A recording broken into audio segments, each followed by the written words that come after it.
Hello everyone बच्चों, ये question है 2025 का जेई मेन का 28 जैन मॉर्निंग शिफ्ट का क्वेश्चन है ये, है ना। जनवरी में पूछा गया था। Two iron solid disc of negligible thickness have radii R1 and R2 and moment of inertia I1 and I2 respectively for R2 is equal to 2R1। एक रिलेशन दिया हुआ है। The ratio of I1 and I2 would be 1/x, where x is पूछ रहा है कि I1 I2 का जो रेशियो आएगा वो 1/x आएगा, जिसमें ये x क्या होगा आपको बताना है। ठीक है। अब देखिए, मास के बारे में यहाँ पर कोई इन्फॉर्मेशन है नहीं बच्चों, है ना। तो मास के बारे में इन्फॉर्मेशन नहीं है, बट ये ज़रूर इन्फॉर्मेशन है कि दोनों आयरन सॉलिड डिस्क है ना। तो आप ये मान लेंगे कि मटेरियल सेम है ना। आप ये मान के चलेंगे कि जो मटेरियल है वो सेम है, ठीक है। और वही मान के आप सॉल्व इसको करेंगे। तो मटेरियल को आप सेम मानिए, मतलब कि ये समझ लीजिए कि जो डेंसिटी होगा वो सेम होगा। मास आप सेम तभी लेंगे बच्चों जब मास बोलेगा कि मतलब मास सेम है, तभी आपको लेना है। तो आप देखिए क्या लिखेंगे, यहाँ पे थिकनेस तो है नहीं, है ना। तो आप लिखेंगे कि डेंसिटी ऑफ सॉलिड डिस्क 1, है ना। सॉलिड डिस्क 1 का डेंसिटी आप निकालेंगे अगर, ठीक है।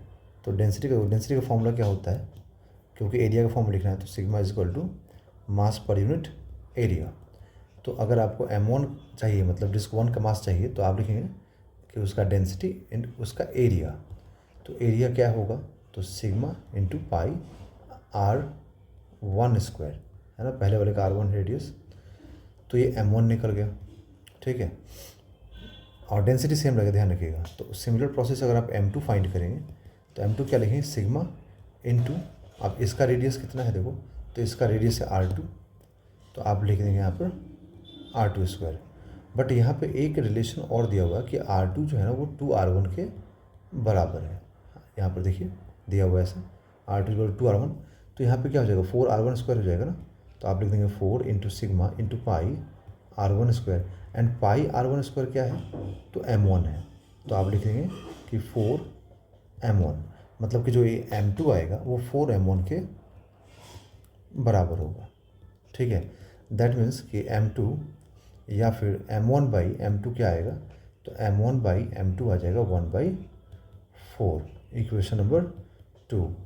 अब इसके बाद हम लोग क्या करेंगे, देखिए, तो इसके बाद हम लिखेंगे यहाँ पर मोमेंट ऑफ इनर्शिया। तो मोमेंट ऑफ इनर्शिया के बारे में देखिए ऐसा कोई इन्फॉर्मेशन दिया नहीं है किसके अबाउट चाहिए, मतलब जो डिस्क है उसके सेंटर के अबाउट चाहिए, centre and perpendicular to axis, perpendicular to plane, मतलब ऐसे चाहिए, या फिर डायमीटर के अबाउट चाहिए, ऐसा बोला नहीं गया है।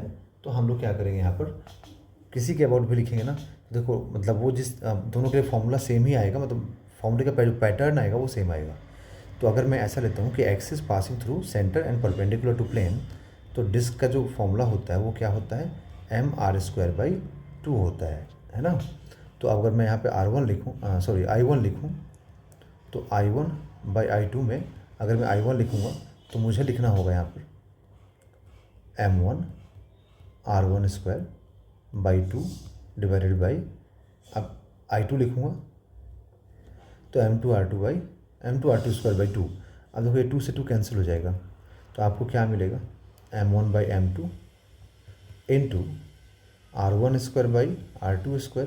तो R1²/R2² को आप यहाँ पे होल स्क्वायर कर सकते हो। तो M1/M2 आपको मालूम है कि 1/4 होगा। एंड R1 R2 में रिलेशन देखो आपको मालूम ही है कि यहाँ से आपको अगर इस रिलेशन से देखोगे तो R1/R2 क्या आ जाएगा, R1/R2 आ जाएगा 1/2, ठीक है। तो यहाँ से आ जाएगा ये 1/2 का होल स्क्वायर, दैट मीन्स कि 1/4 इंटू 1/4, तो ये हो जाएगा 1/16, ठीक है।